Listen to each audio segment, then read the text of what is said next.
Hey, I've just started Frnksstn, a love story by Jeanette Winterson, a 2019 novel. I've listened to the introduction and chapter one, both of which are fairly good hunks. So let's just launch out with that before I go to sleep. Oh shit! I just realized I've got the whatever bit of machinery behind me that just has a tendency to make lots of noise. So let's go over here. The first chapter, the introduction, is through the perspective of Mary Shelley, and she is in Geneva with her husband Percy Bysshe Shelley, with Lord Byron and his chickie, who they Mary Shelley definitely looks down upon, doesn't have anything worthy to say, and Poldorbus, somebody who seems to be extremely horny and wants to sleep with everything, and has brought up some girl from the village to indeed do that with, but would just sleep with anyone. And I think Byron would sleep with Shelley if he would let him, but doesn't appear to. And yeah, this sort of tells what, at least to me, is the fairly familiar story of, they get together, there's the night, and there's the suggestion of like, oh, everyone gets to tell like a story, like a ghost story or a vampire story, or like, what story do you want to tell? And, you know, they have some various discussions where Byron is pretty dismissive of women, saying that, like, men are the source of life, not women, and that they engender, and Mary is sort of the thing of like, if men actually carried women around, you know, if women were in control, there wouldn't be so much war and all this battle, which is, it's semi 101 stuff. But hey, she is the daughter of Mary Wollstonecraft, died in childbirth with Mary Shelley, actually.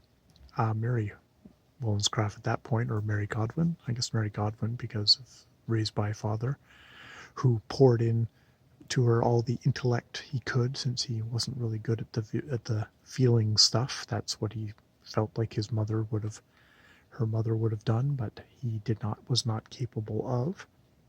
Um, so yeah, she gets that vision of a scientist creating an abomination, because there's this question of like, you know, even if you could create life, would it have a soul?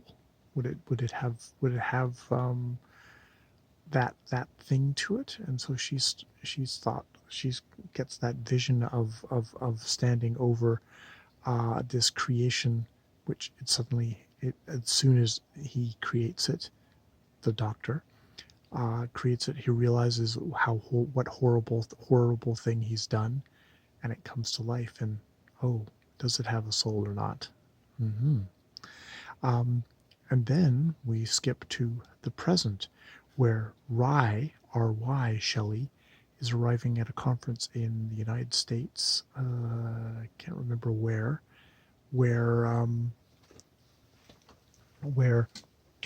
has kind of a humorous conversation with a very evangelical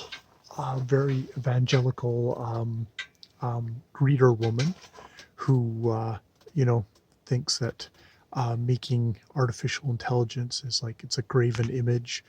You shouldn't be doing stuff like that, like robots or artificial intelligence. It's like, but you're at this conference. But it turns out she was seconded from the barbecue conference where that, and a woman runs up saying that she has an emergency. She needs to talk to the vibrator people, and it's because I think it's because she's got a vibrator in her, and it's the whole thing of being in different places, but having your partner be able to sexually pleasure you. So there's something going on there. Rye finally gets directed in the right spot to go, where they, we'll go with they because it's she. Rye is a transgender transhumanist, is filming a segment with this guy who's doing these XX double X spots, triple X spots, which are basically sex bot toys, which are all women of various shapes, because we're obviously kind of pandering. Well, what are we doing? It's it's sex dolls for men, and it's sort of one of these things of like, oh, I don't name them because you know um, it's like paint colors. What what a paint color might evoke, what a name might evoke with a paint color for one person isn't going to for another one. So I let them name their birds. Oh, I'm not supposed to say birds. Actually, and, oh, I'm a feminist, and the guy's got a whole kind of pattern and like things like, oh, we're trying to figure out the stuff for women, but women don't really go for sex dolls. They go for and it's all because of the thrust thing. They want dildos that they can get better, and you get much better control over. If you just have a dildo, you don't need the whole body, whereas men want the whole receptacle thing to thrust into.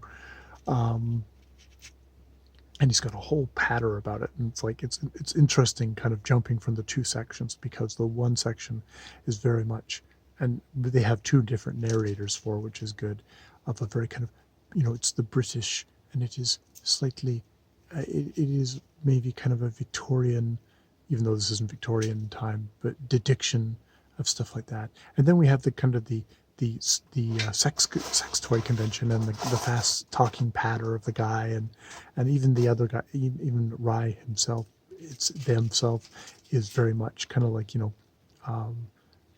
of that kind of fast talking, kind of cyber transhuman kind of sci-fi talk, which is very much of the present talk.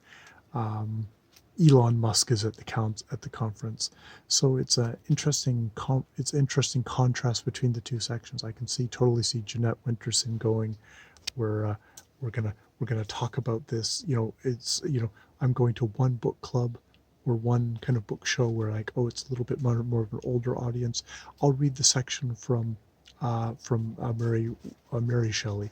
But if in kind of a younger, hipper crowd, oh, well, then I could read the section from Rye Shelley, going on about sex dolls and the marketing, and how the Chinese want smaller models, and we use the bigger models for the American and British market.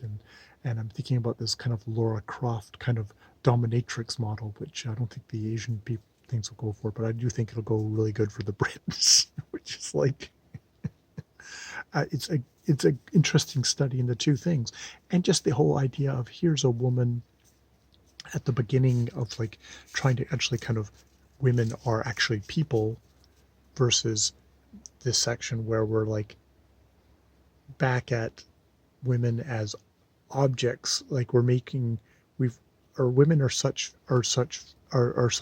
now equal members of society that men still want something that they can subjugate and just use as an object. So I'm making a monster, a Frnksstn, for them to be able to fucking use as an object. So it's interesting little contrast between the two. It's like, is this guy that they're talking to here, Dr. Frnksstn, coming up with better and better sex doll models? It's like, ooh, that's kind of, it's gross and it's interesting. So Jeanette Winterson's got my attention so far in the introduction and first chapter. All right, that's my little brief click at the beginning, and we'll continue along with that.